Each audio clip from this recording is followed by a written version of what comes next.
camino que debo seguir. Señor, por mi bien yo quiero vivir un día a la vez,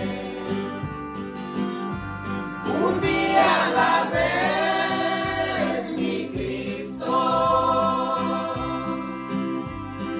Es lo que pido de ti. Dame las fuerzas para vivir un día a la vez. Ayer ya pasó, mi Cristo. Mañana quizás no vendrá. Ayúdame hoy, yo quiero vivir un día a la vez.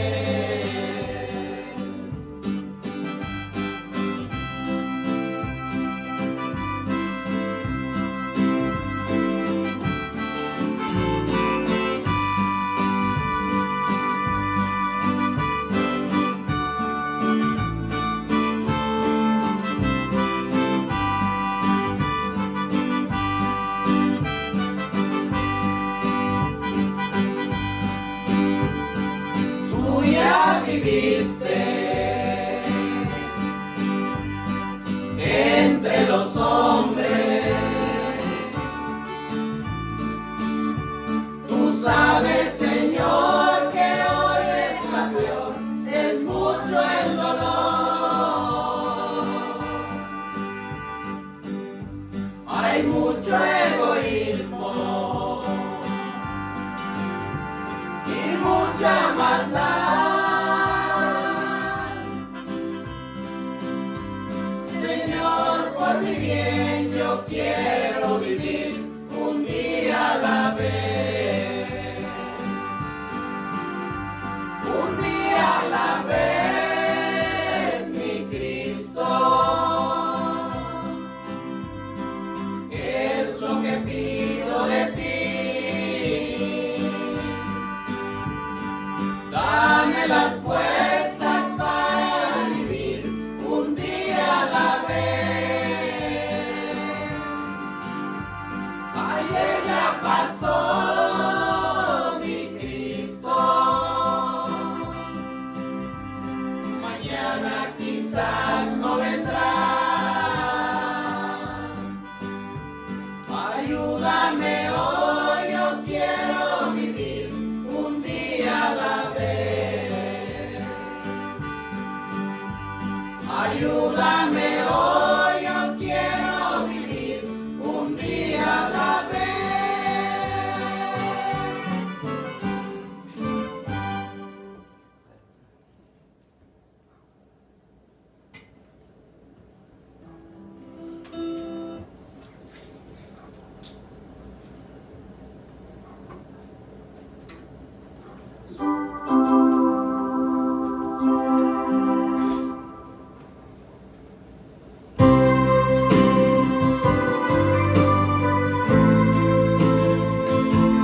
mi amado Jesús, mi compañero inseparable, la confianza de mi vida, el Dios que me fortalece, el motivo de mi alma, eres tú. Mi amado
Qué rápido se va el tiempo. Parece que apenas entró el primer día de este año del 26 y ya estamos a 4. El tiempo se va tan rápido que cuando menos acordamos ya decimos bien el 27. Cada vez que entra un año pensamos, entramos, pero ahora iremos a salir este año. Hasta aquí la gracia, la misericordia de Dios nos ha permitido pues entrar a un nuevo año más. Muchos yo creo que cuando entra un año nos preguntamos, ¿será que iremos a salir este año? ¿Será que Dios nos irá a prestar vida? Yo creo que muchos pensamos, por ejemplo, a mitades de este año. Pensamos y pasó por nuestra mente y yo creo que no alcanzamos a salir este año. Pero es tan grande su amor, su misericordia de Dios, que nos ha permitido llegar al 2026. Y a veces juntamente con ello, cada vez que entra un año tenemos planes. Y a veces tenemos, pues a veces como la resolución, muchos de decir, es que este año sí me propongo bajar de peso. Me propongo, ahora sí voy a poner todo mi esfuerzo para poder bajar de peso. A veces lo intentamos por unos mesecitos. Y ya me fui lejos, a veces son semanas. Nos motivamos y andamos, ahora sí voy a comer todo saludable y luego entra y esto y lo otro. Pero a veces ya cuando pasa un cierto tiempo, nos desanimamos. A veces no alcanzamos a dar resultados, o quizás muchas cosas, nos cansamos y decimos, yo creo que mejor espero hasta el siguiente año. Y otra vez entrando el siguiente año y ahora sí le voy a entrar con todo y ahora sí seguro que va a poder. Y a veces así estamos en lo espiritual. A veces así estamos en lo espiritual. Cada vez que pasa un año, que entra un año, decimos, ahora sí le voy a echar ganas, Señor. Señor, ahora sí voy a poner todo mi esfuerzo, Señor. Yo sé que este año quedé muy corto, Señor. Me propuse hacerlo, me propuse a estudiar más, Señor, tu palabra, me propuse a orar más, Señor, tu palabra, me propuse a santificarme más, Señor, pero todo esto quedó simplemente en una intención. Pero, ¿qué esperamos? No hay que esperar hasta que entre el año, porque entramos ahorita, pero ¿quién nos garantiza que podamos llegar al 2027? ¿Por qué no? En el instante en que viene ese pensamiento a nuestra mente de esforzarnos, ¿por qué no hacerlo de una vez? ¿Por qué en ese mismo momento decir, Señor, con tu ayuda, Señor, yo sé que lo lograré? Y a partir de hoy, Señor, yo dedicaré mi vida completa a servirte, Señor. No esperaré una semana más. Hoy mismo, Señor. Hoy mismo, porque ¿quién nos garantiza que podamos llegar a mañana? ¿Para qué seguir esperando después si lo podemos hacer hoy? Y que no quede solamente en intenciones, que lo llevemos a cabo. Que nos esforcemos por cada día ser mejores para la honra y la gloria de Dios. Y que todo el mérito y toda la gloria y toda la honra sea para Él. Vaya buscando 2 Corintios 7. Y el tema de hoy se llama la tristeza que produce un arrepentimiento. La tristeza que produce un arrepentimiento, ¿por qué? Porque a veces hay solamente un remordimiento. Hoy quiero tocar esto de lo que es el remordimiento, pero quiero tocar una tristeza que produce un arrepentimiento. Porque a veces puede ser simplemente un remordimiento, y de eso está lleno por todos lados, de remordimientos. De que sufrimos, lloramos, nos entristecemos cuando tratamos mal a alguien. Y eso a veces nos motiva y nos lleva a pedir perdón. Pero después de que se pasó ese dolor, esa tristeza, seguimos y volvemos y hacemos lo mismo. Es simplemente un remordimiento. Y una tristeza que trae arrepentimiento es que esta tristeza produce un arrepentimiento que nos lleva a alejarnos completamente del pecado. ¿Ya lo tiene? Lo voy a estar leyendo en la nueva traducción viviente. Dice, por favor, dice Pablo aquí en el verso 2 del 2 Corintios 7, del 2 al 16. Por favor, ábranos su corazón. No le hemos hecho mal a nadie, ni hemos llevado a nadie por mal camino, ni nos hemos aprovechado de nadie. No les digo esto para condenarlos, ya que les dije antes que ustedes están en nuestro corazón y vivimos o morimos junto con ustedes. Tienen toda mi confianza y estoy muy orgulloso de ustedes, que me han alentado en gran manera y me han hecho feliz a pesar de todas nuestras dificultades. Cuando llegamos a Macedonia, no hubo descanso para nosotros. Enfrentamos conflicto de todos lados, con batallas por fuera y temores por dentro. Pero Dios, quien alienta a los desanimados, nos alentó con la llegada de Tito. Su presencia fue una alegría, igual que la noticia que nos trajo del ánimo que recibió de ustedes cuando nos dijo cuánto anhelan verme y cuánto sienten lo que sucedió y lo leales que me son, y me llené de alegría. No los lamento haberles enviado esa carta tan severa, aunque al principio sí me lamento porque sé que les causó dolor durante un tiempo. ¿Cuál era el propósito? Fíjese, aquí me quiero detener un poquito. Fíjese. Pablo, cuando llegan a Macedonia, fíjese, dice, cuando llegaron a Macedonia, en el verso 5, cuando llegamos a Macedonia no hubo descanso para nosotros, enfrentamos conflictos de todos lados, con batallas por fuera y temores también por dentro. Vemos la historia de Pablo, cuánto tuvo que enfrentar por causa del Evangelio. Pero aquí el temor de Pablo, fíjese, era con la propia iglesia de los Corintios. Por todo lo que sucedía en la iglesia de los Corintios. Imagínense, Pablo les envía una carta reprendiéndolos por la conducta de los corintios. Y todos sabemos la conducta de los corintios cómo era. Toda la clase de pecado que permitían. Al sentirse orgullosos de la clase de pecado que estaban cometiendo dentro de la congregación. De lo cual les dice Pablo que no hay ni aún sabio que ponga orden allí. Fíjese, tanto así que un hombre, hijo de su padre, se metía con la madrastra, teniendo relaciones sexuales con su propia madrastra. Tanto así, fíjese, que Pablo les envía una carta, pues exhortándoles duramente. Y Pablo le dice, yo ya tomé una decisión. El que tal acto cometió, ¿qué dice? Apapachen el pecado. No, dice, expúlsenlo. Expúlsenlo. Entonces Pablo, cuando llega a Macedonia, Pablo iba con temor. Porque ¿cómo me irán a recibir? ¿Qué irá a hacer de mí? O sea, con esta carta que yo les envié severamente, donde yo tomé una decisión, ¿cómo me irán a recibir? ¿Y seré bien recibido al momento de que llegue otra vez con ellos?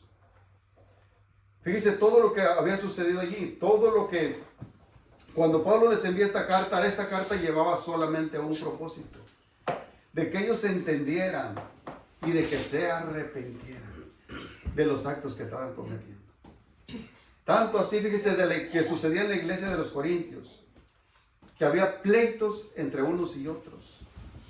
Había pleitos, se demandaban ante las cortes mundanas, queriendo solucionar el problema ya. Buscando que el mundo le solucionara los problemas, lo cual lo tenía que arreglar dentro de la iglesia. Y para Pablo dice, por lo pronto cuando yo les envié esa carta, yo sentí tristeza. Porque fue una carta severa, pues llamándole la atención de todo lo que estaba sucediendo allí. Pero dice, por el contrario, dice, sentí tristeza por un momento. Pero después dice, esto causó tristeza en ustedes, pero para bien. Para bien. Y ese es el propósito de cuando se les exhorta. Cada vez que se exhorta, es para eso. A veces siente uno, imagínense, ¿quién quiere estar aquí exhortando la clase de pecado que se comete a veces dentro de la iglesia? ¿Quién quiere hacerlo?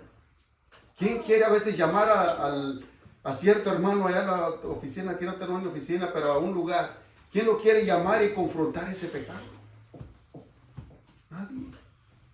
Quisiéramos siempre que eso no sucediera aquí, pero lamentablemente sucede.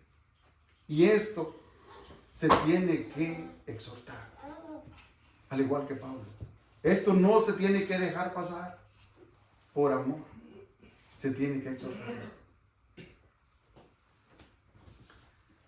Fíjese lo que dice el 6.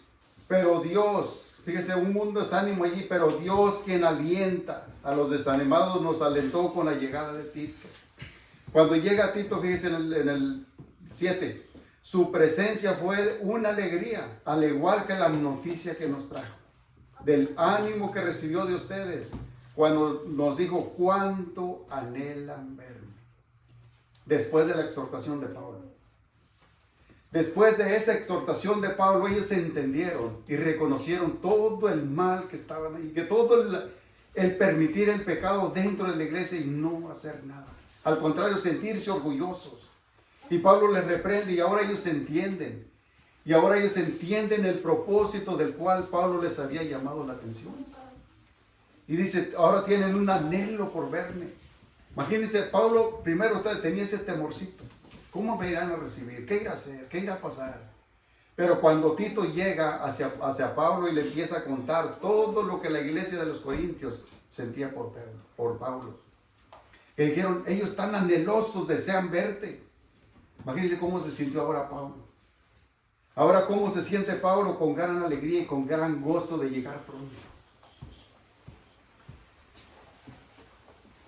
Dice el verso 8.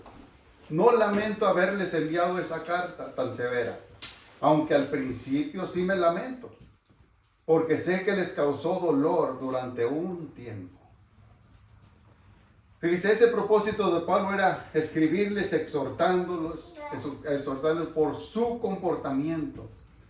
Era para que se arrepintieran de su pecado. Era para que se arrepintieran, no para causarles ningún daño, sino era al contrario, para que ellos entendieran todo lo mal que estaban, todo lo que estaban consintiendo dentro, y entendieran y se arrepintieran. Ese era el propósito de Pablo, que causara dolor adentro de ellos, para que ellos reconocieran. Dice el 9, ahora me alegro de haberles enviado, no porque los haya lastimado, sino porque el dolor hizo que se arrepintieran y cambiaran su conducta.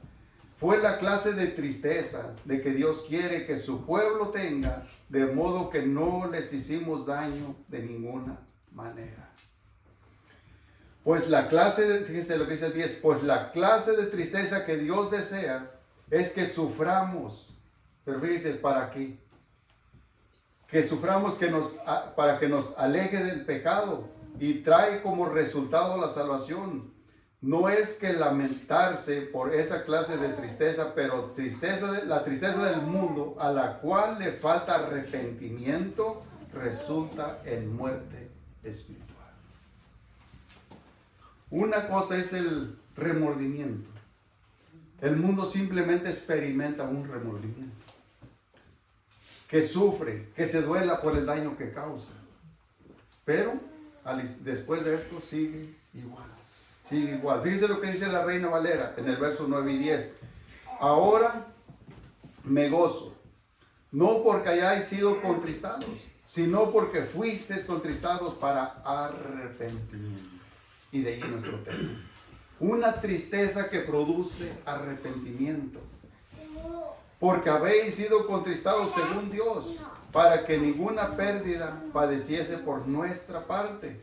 Porque la tristeza que es según Dios produce arrepentimiento para salvación, de que no hay que arrepentirse, pero la tristeza del mundo produce muerte.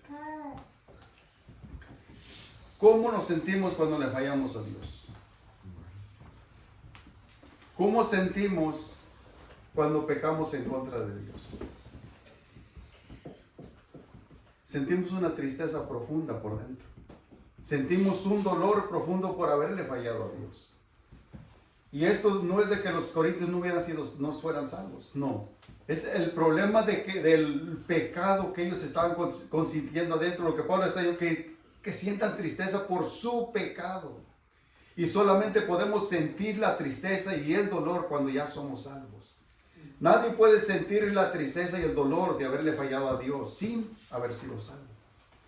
¿Qué es lo que nos constriñe por dentro? Dice el Espíritu Santo. Hasta entonces es cuando sentimos ese dolor de haberle fallado a Dios. Que nos sentimos tristes. Que nos sentimos un dolor que a veces es imposible poderlo explicar. Que solamente aquel que lo ha experimentado siente cuando se siente fallarle a Dios.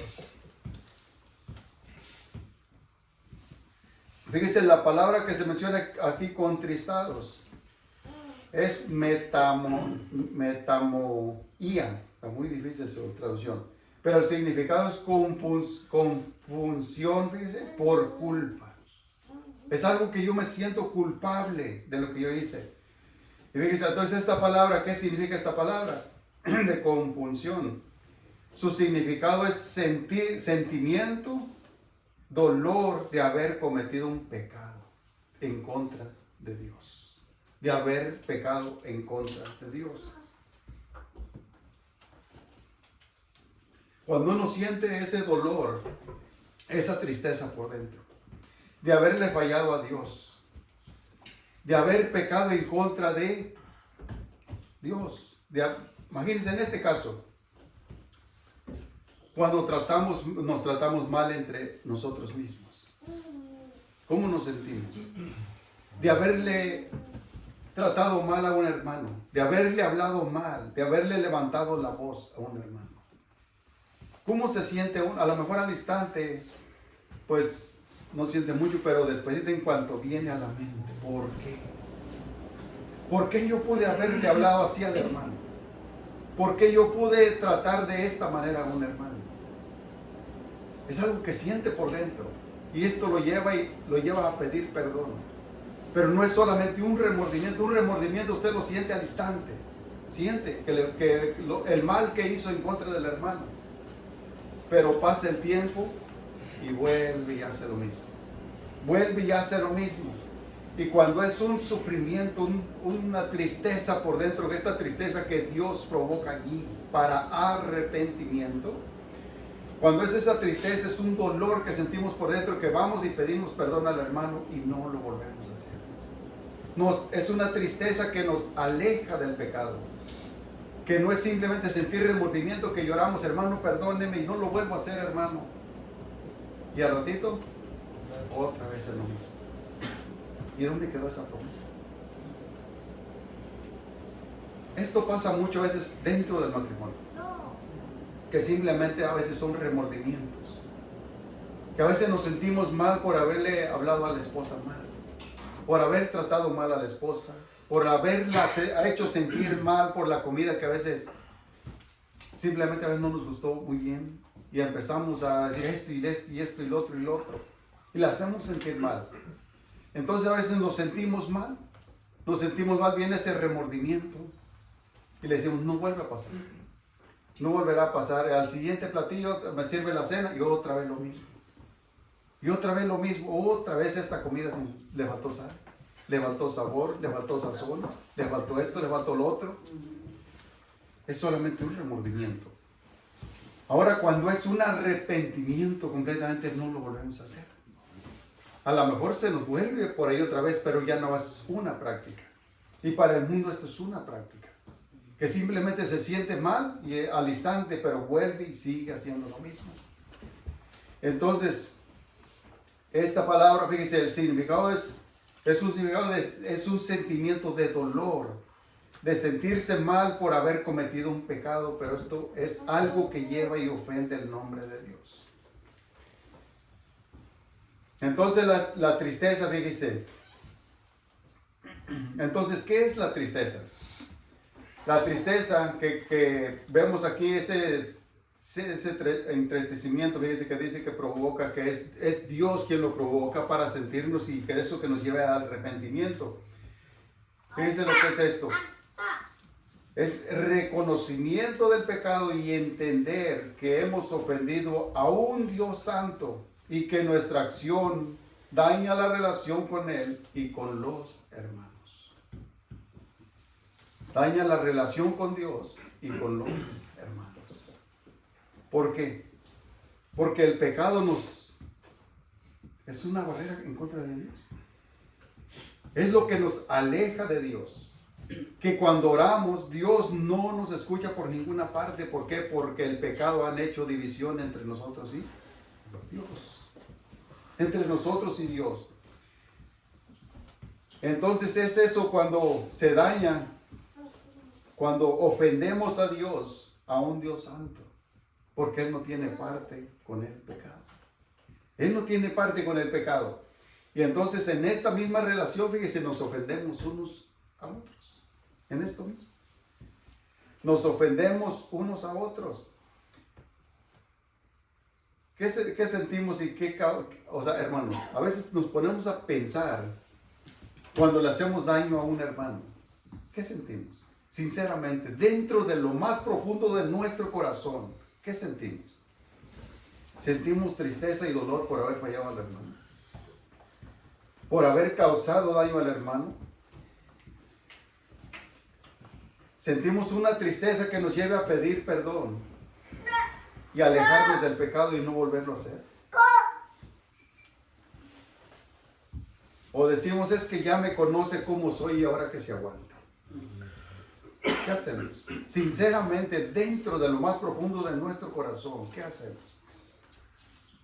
Es una tristeza que nos mueve, que nos motiva a ir y pedir perdón y alejarnos de ese pecado y no hacerlo más. O simplemente, bueno, como ya me conoce, tiene que aguantarse.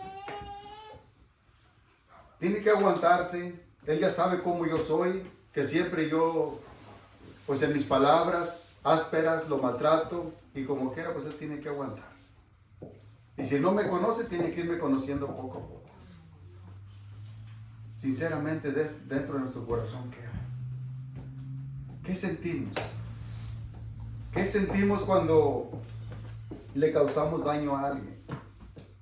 No solamente a los hermanos, allá afuera también. A los que nos rodean. ¿Qué sentimos cuando les causamos un daño? Cuando hablamos ásperamente en contra de ellos, en contra de nuestros hijos, en contra de la esposa, en contra de los padres. ¿Qué sentimos sinceramente dentro de nosotros? No se trata simplemente de sentir un remordimiento, sino una tristeza que lleve profundamente a un arrepentimiento. Que nos lleve profundamente a arrepentirnos y abandonar ese pecado. Más dice, ¿qué es el remordimiento? Este remordimiento, y eso está lleno a veces en las filas de las congregaciones. Simplemente de sentir remordimiento. De que lloran, sufren por lo que han causado, pero después de todo sigue lo mismo. Fíjense, ¿qué es el remordimiento? Es una inquietud o pesar de un interno dolor, doloroso que surge de haber hecho algo que se considera incorrecto. Pero hay algo que se considera incorrecto. Y esto trae una sensación de culpa y vergüenza que genera autorreproche a veces por uno mismo. Que genera un autorreproche por los errores pasados y a menudo que llevan a la necesidad de enmendar el daño. Llevan simplemente a veces a la necesidad de enmendar el daño, sí. Imagínense, ¿quién no lo hizo antes todas estas cosas? Simplemente cuando causábamos ese daño, nosotros sentíamos ese dolor por dentro de haberle causado daño a alguien. Sentíamos eso. Ahora nos sentíamos culpables. Pero era una culpa que simplemente era en nuestra conciencia. No era algo que nos llevara a arrepentirnos. Era algo que es una culpa que sentimos por dentro, que esto genera a veces a reprocharnos nosotros mismos. Por lo que hicimos, por el daño que causamos. Pero no es algo que nos lleva a arrepentirnos y abandonar el pecado. Y esto es lo que dice aquí en nuestro texto. de lo que pasa con el mundo. El mundo simplemente experimenta un remordimiento. ¿Ustedes recuerdan a Judas? ¿Qué pasó con Judas? Dice, fíjense, vayan aquí. Busque Mateo 27, del 3 al 5.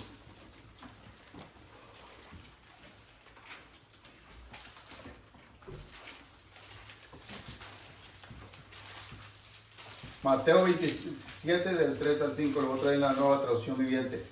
Dice así: cuando Judas, quien lo había traicionado, se dio cuenta. Cuando Judas se dio cuenta que habían condenado a muerte a Jesús, se llenó de remordimiento. Así que devolvió las 30 piezas de plata a los principales sacerdotes y a los ancianos. Y fíjese lo que había hecho. Dice, he pecado, declaró, porque traicioné a un hombre inocente. Y fíjese lo que contestaron los sacerdotes. ¿Qué nos importa? Contestaron, ese es tu problema. Entonces Judas tiró las monedas de plata al templo y salió. ¿Y qué hizo? Se ahorcó. Se ahorcó. Fíjese lo que hizo Judas. Simplemente fue un remordimiento. Él se sintió mal. Él se sintió mal porque lo que había hecho en contra de Jesús. Traicionó a un hombre inocente. Lo había traicionado, fíjese. Él sintió culpa dentro de sí mismo. Aunque él dice, fíjese aquí, dice, él sintió ese remordimiento. O sea, por un momento cuando vino la conciencia a él y dijo, ¿qué hice? ¿Qué acabo de hacer? ¿Qué acabo de hacer? He entregado a un hombre justo, un hombre que nada debe. Él sintió ese remordimiento, pero fíjese lo que hizo. Ahora devolvió hasta el dinero. Devolvió el dinero. Se sintió culpable. Se sintió culpable de lo que acababa de ser. Él mismo dice aquí, con lo que estaba leyendo ahorita de lo que es el remordimiento, sintió un reproche por sí mismo. De culpa de lo que había hecho. Y dice, y esto nos lleva a querer enmendar la situación de lo que hemos causado, del daño que hemos causado. ¿Qué hizo Judas? Quiso enmendar las cosas, ¿no? Regresando esas monedas, él pensó que solucionaba las cosas. El daño ya estaba hecho. El daño ya lo había causado él, de entregar a un hombre inocente. ¿Cuántas veces hemos caído nosotros en esto? De que causamos el daño y ahora queremos enmendar las cosas. Pero hacemos el daño pensando primero como Judas. Judas pensó que, fíjese, él por 30 monedas de plata. Y pensó que, listo. Pensó que con esas 30 monedas de plata, fíjese, iba a vivir una vida tranquila, feliz y en paz. Y cuando viene a su conciencia, todo lo que ha hecho se llenó de remordimiento. Y ahora dijo, ¿para qué quiero este dinero? Él trata de regresarlo y se los avienta allí. Como que pensaba que al regresar eso todo se solucionaría. Dijeron los sacerdotes, a nosotros no nos importa esto. A nosotros no nos importa. Imagínense todo el daño que causó él ahí. Y muchas veces así estamos nosotros, causamos el daño y queremos enmendarlo con simplemente cualquier cosa.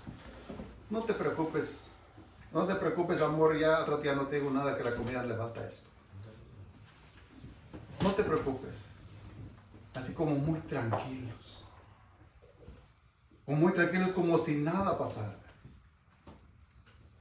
Pero una cosa es un remordimiento y otra cosa es un arrepentimiento. Son dos cosas diferentes. Y muchas veces en el remordimiento se malinterpreta esto. Se malinterpreta como si fuera un arrepentimiento. Ahorita lo voy a explicar cómo nos damos cuenta si realmente es un remordimiento o es un arrepentimiento. Porque son dos cosas diferentes. Un remordimiento simplemente nos sentimos mal, pero las cosas no cambian. Seguimos siendo lo mismo. Pedimos perdón, pero no cambiamos. Pedimos perdón, pero al rato volvemos y dañamos otra vez. Volvemos y volvemos y lastimamos y estamos como, siempre lo han dicho los hermanos, como un cuchillito de palo, pique y pique otra vez. Pero no hacemos nada por cambiar nosotros. No hacemos nada. ¿Qué estamos esperando? Si que no sean simplemente remordimiento, que realmente sea una tristeza que nos mueva por dentro. Imagínense Judas, él regresa, queriendo solucionar el problema, regresa a las monedas de plata. A los sacerdotes le dicen, a nosotros no nos importa lo que tú hagas, traes el dinero, lo que sea, nosotros ya tomamos la decisión y listo, y se acabó. Entonces Judas sale, ¿y qué es lo que hace? Les avienta sus monedas como quiera. Ella no las quiere recibir, pero si ahí están sus monedas. Sale Judas y en vez de sentirse triste, una tristeza que lo conmoviera por dentro, que fuera y pidiera perdón, no. Él de ese remordimiento, que fue lo que hizo, se ahorca, se suicida. Fíjese lo que pasa esto. Hay muchas personas en las filas de las iglesias creyendo esto, que al sentirse mal por todo el daño que han causado, al simplemente llorar, que ruedan lágrimas que hasta que se quieren caer hasta el piso, piensan que con eso todo está solucionado. Hemos visto a través de nuestro tiempo que hemos pasado por diferentes congregaciones.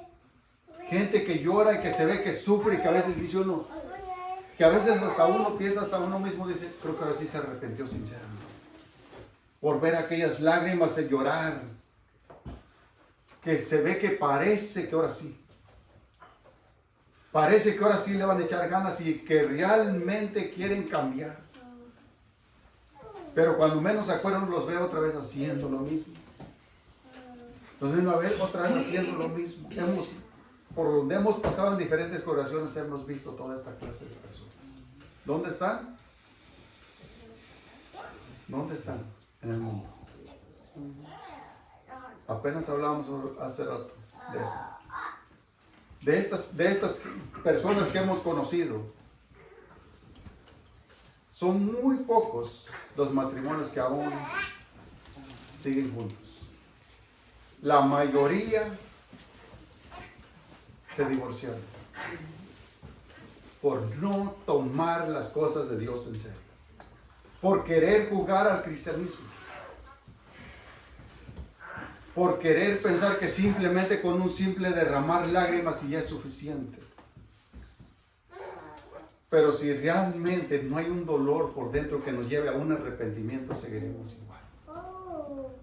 Simplemente. Y de eso está lleno en las filas de las iglesias.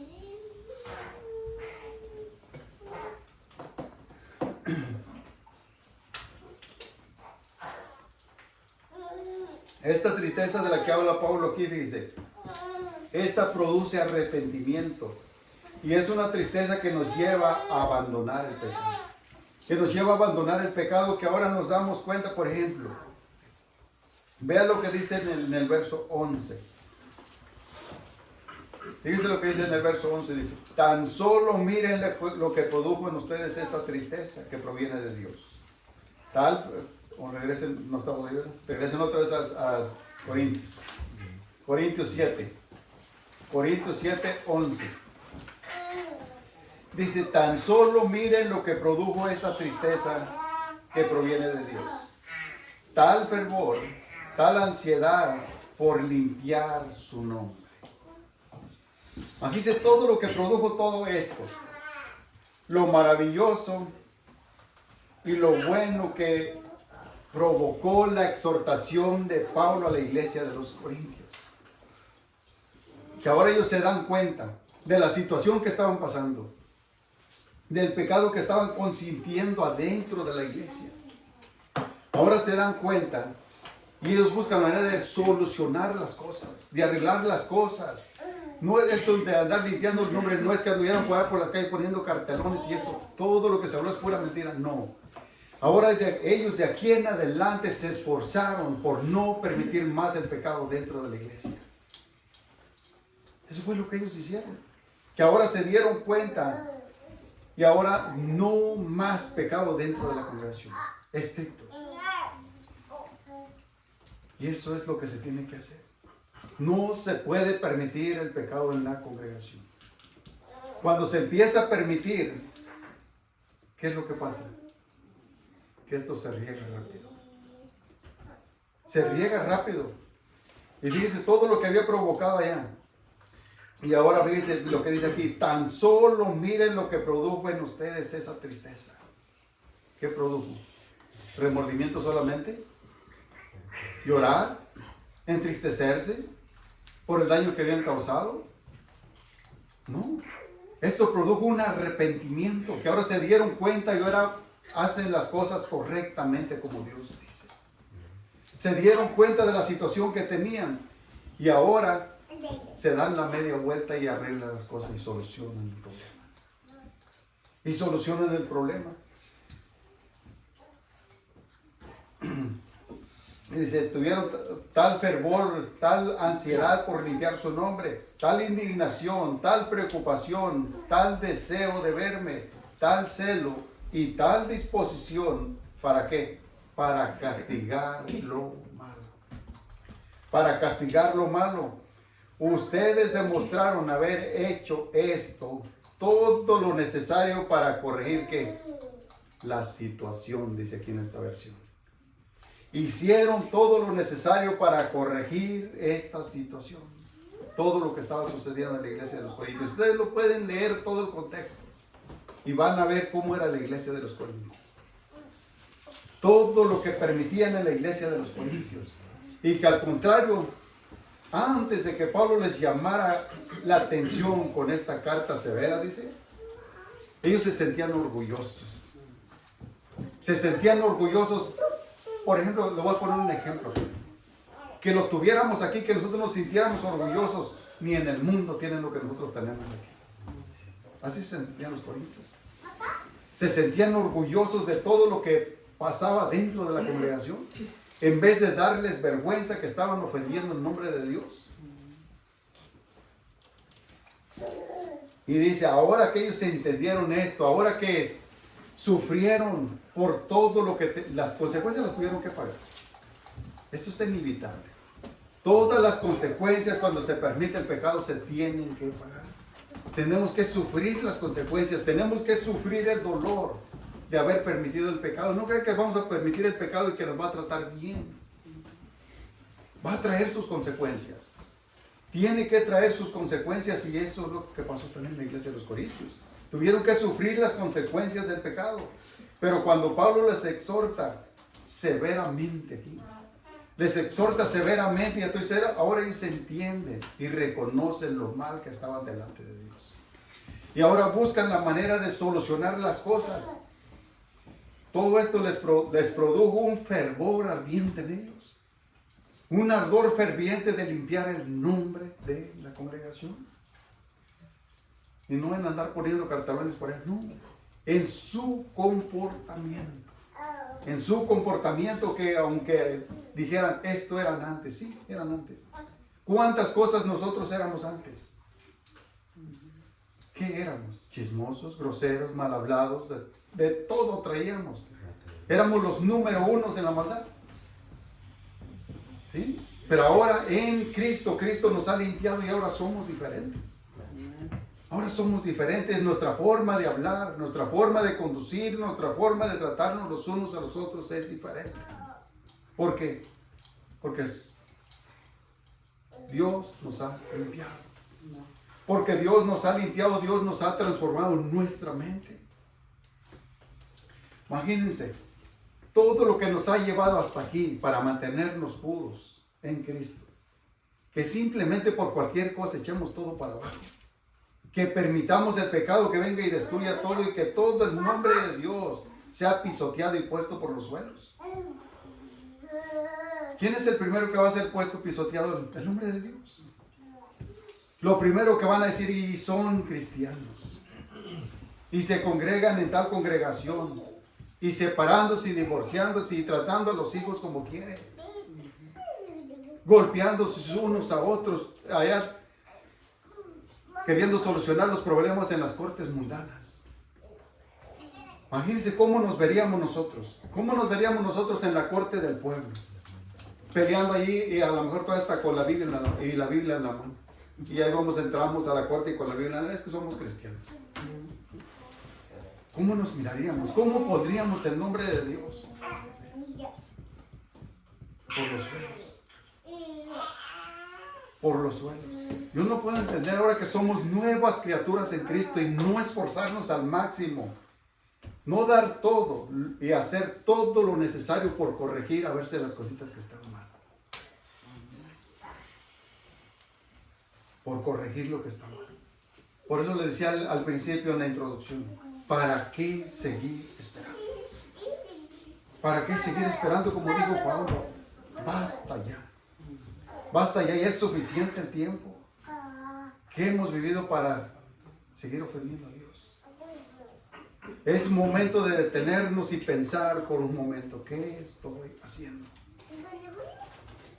¿Qué estoy haciendo? Mi nombre, mi forma de ser glorifica el nombre de Dios.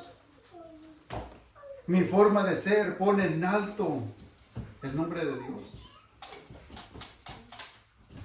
Es tiempo de detenernos y pensar. Pensar por un momento.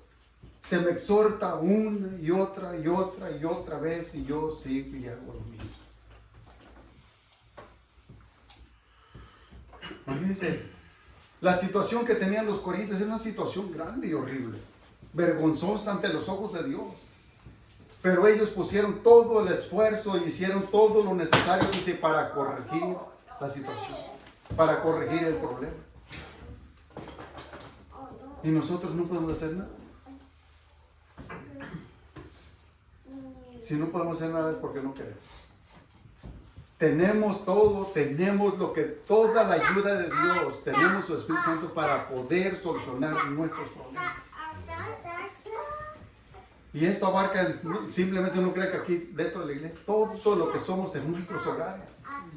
En nuestros hogares, como en nuestro comportamiento, en nuestra familia. Porque la iglesia se compone de familias. Se compone de familias. Y si en una familia está mal, van a decir toda la iglesia está mal. No creo que van a decir simplemente es una familia y el resto también. Allá afuera todo lo involucran en que todo está mal. Y debemos de procurar y detenernos por un momento, pensar, ¿qué estoy haciendo yo? No hay que esperar a que el otro cambie. No hay que esperar a que el hermano cambie, hay que cambiar yo. Hay que tomar la decisión y pararme firme y decir, yo hoy he decidido cambiar con la ayuda de Dios. Y yo no voy a esperar más.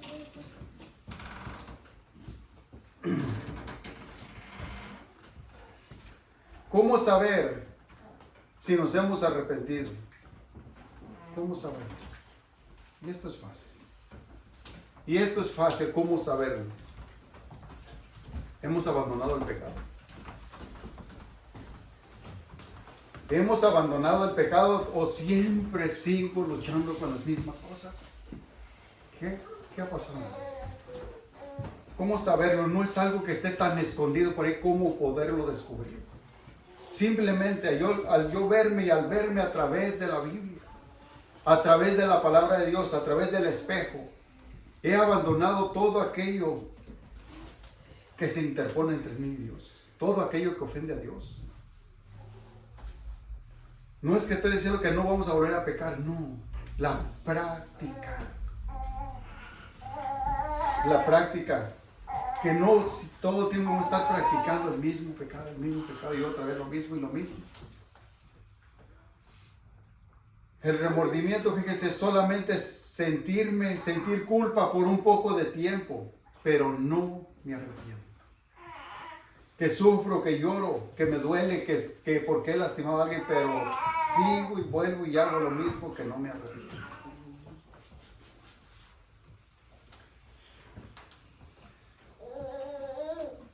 Vaya buscando Lucas 22.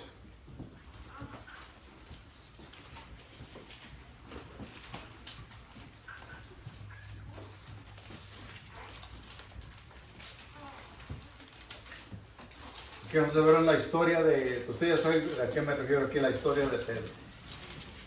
La historia de Pedro es lo que dice aquí en Lucas 22, 54 al 62. Dice, y prendiéndolo le llevaron y le condujeron a la casa del sumo sacerdote. Y Pedro le seguía de lejos. Y habiendo ellos encendido fuego, en medio del patio se sentaron alrededor. Y Pedro se sentó también con ellos. Pero una criada al verle sentado en el fuego, se fijó en él y dijo, también este estaba con él. Pero él lo negó diciendo, mujer, no lo conozco. Un poco después, viéndolo otro, dijo, tú también eres de ellos. Pedro dijo, hombre, no lo soy. Como una hora después, otro afirmaba diciendo, verdaderamente también este estaba con él, porque es Galileo. Y Pedro dijo, hombre, no sé qué dices. Y enseguida, mientras él todavía hablaba, el gallo cantó. Entonces, vuelto el Señor, miró a Pedro, y Pedro se acordó de la palabra del Señor que le había dicho, antes que el gallo cante, me negarás 3 veces. Y Pedro saliendo, hizo lo que Judas, corrió y se ahorcó, ¿no? Dice lo que hizo Pedro. Y Pedro saliendo fuera, lloró amargamente. Este llorar amargamente es de sufrimiento, de dolor, por haber fallado a Dios, por haberle fallado. Imagínense, yo pienso que en este momento vinieron enseguida las palabras de Pedro a su mente, cuando Pedro le dijo, Señor, yo estoy dispuesto a seguirte, Señor, a donde quiera que vayas. Estoy dispuesto, Señor, aún a morir por ti, Señor. Pero imagínense cuando Pedro y a veces es lo que más resalta aquí, la negación de Pedro. Y no alcanzamos a ver ese último espacio de Pedro cuando dice él llora, sufrió. Sufrió por haber causado, por haber negado al Señor. Por haberle fallado a Dios, a Jesucristo. Por haberle fallado a Cristo cuando él le dijo, Señor, yo estoy dispuesto a seguirte. Estoy dispuesto aún a morir por ti, Señor.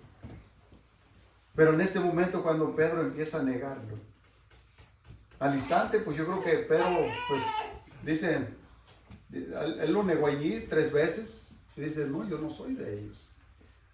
Yo no soy de ellos, pero cuando vino a su mente, cuando dice el Señor se le miró fijamente, cuando Jesús lo miró fijamente, dice, entonces Pedro se acordó.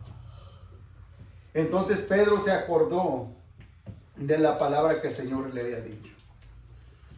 Cuando cante, antes de que cante el gallo me habrás negado 3 veces. Y Pedro, fíjese, salió corriendo y lloró amargamente. El dolor que él sintió por haberle fallado. Por haberle fallado, un dolor que se siente por dentro. Si simplemente pues el que es de Dios lo ha experimentado. El que es de Dios ha experimentado ese dolor cuando es fallarle a Dios. Un dolor que siente uno por dentro, que no nos deja hasta que vamos y pedimos perdón. Hasta que vamos y le pedimos perdón, hasta entonces podemos sentir como que se nos quita esa presión que traemos por dentro. Por haberle fallado a Dios. Que no sea solamente remordimientos, sino que realmente sea un dolor que nos lleve a arrepentirnos y abandonar nuestro pecado. Voy a leer solamente el contexto de donde estamos en nuestro texto del Mateo 7.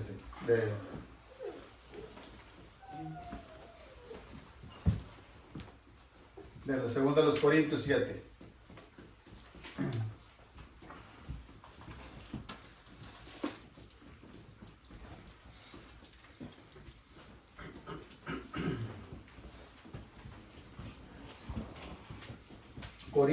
Segunda de los Corintios 7, 12. Luis de hermano, voy a leer el contexto.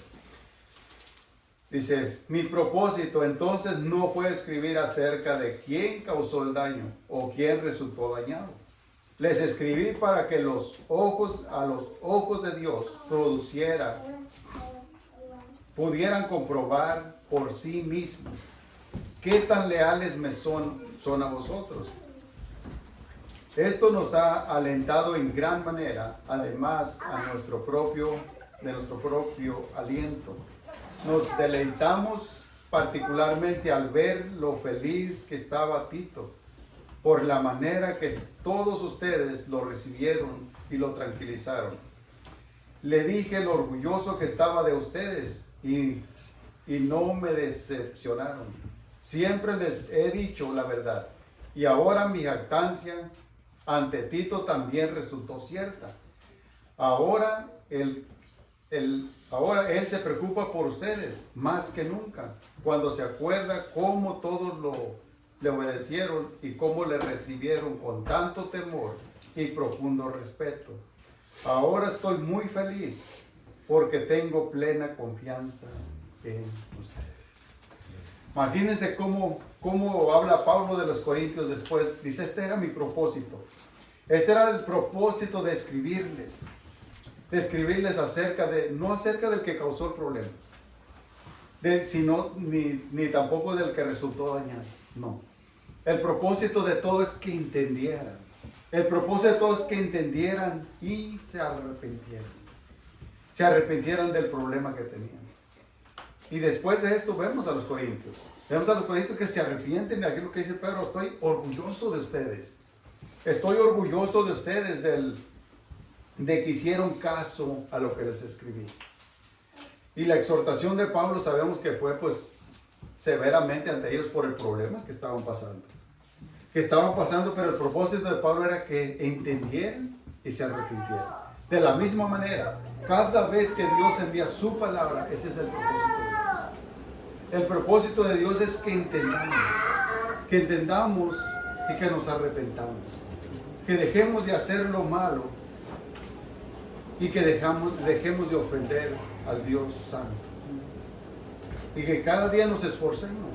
Que nos esforcemos por que nuestra vida y todo lo que hagamos traiga honra y gloria a Dios. Y que no esperemos el decir es que mejor después. No. Que no sea solamente remordimientos como el mundo lo hace. El mundo simplemente experimenta remordimientos. Pero nosotros esperamos lo más maravilloso. Sentir. Imagínense lo más maravilloso de todo.